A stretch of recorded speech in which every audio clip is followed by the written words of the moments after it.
The Iron Man movies have surprised me thus far with their ability to explore the character of Tony Stark. There's a nice contrast to the cockiness and charming arrogance of Tony with how he deals with tragedy and other general issues of being a superhero. My only memory of Iron Man 3 from when I saw it in cinemas is that it was much more overt than the other films when dissecting Tony's character. I don't remember this as a specifically good or bad thing, I just know that it was a heavy factor in the film's story. Past Iron Man movies have been interesting and subtle in their exploration of Tony's relationship with himself, because the focus of the movie was just to be fun and exciting, something that both 1 and 2 succeeded in doing.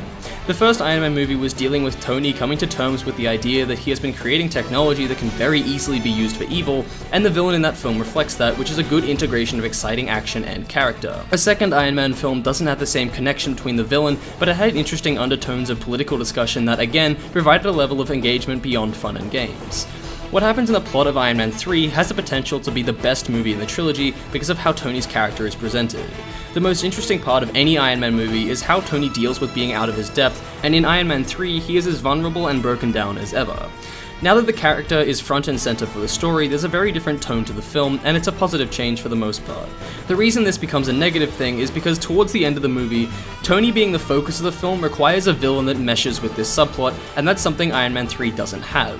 If a movie focuses very heavily on one character and the antagonist doesn't have any influence on that character's arc, then when the movie comes to a climax, it's difficult to engage with, because when the antagonist and protagonist interact, it feels very detached from what the rest of the film was trying to achieve, and Iron Man 3 suffers from this.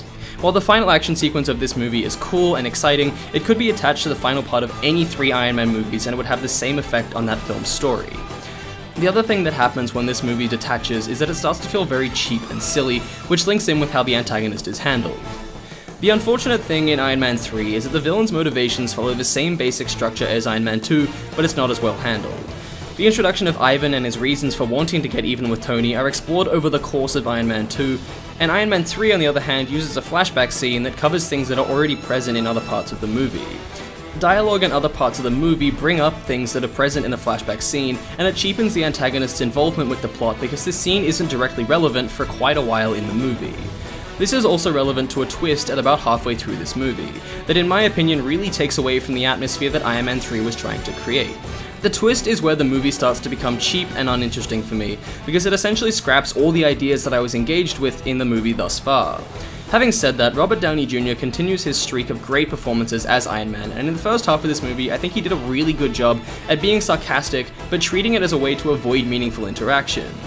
Ben Kingsley also does a really good job as the Mandarin, and he helps create this enigmatic terrorist with a plan no one can decipher.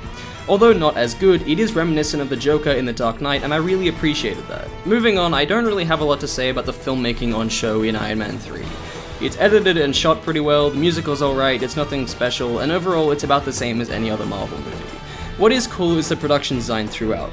The people Tony fights in this movie have a cool look to them and it feels very threatening. The other cool thing about the antagonists is the Mandarin's videos. They are extremely well directed and it helps make him feel as enigmatic as I was saying before, and it also helps take influence from what a lot of people would see a terrorist video as being in the modern day. Unfortunately, their cool design doesn't stop them from being throwaway clones of any other villain in any other movie, but it is good that there is at least some level of effort put into them. Although not the best in the trilogy and not really a great movie overall, the arc of Tony's character across the 3 films is engaging enough that I think this one is worth the watch if you've seen the other 2. Iron Man, I've screwed this review up too many times to care anymore. 3.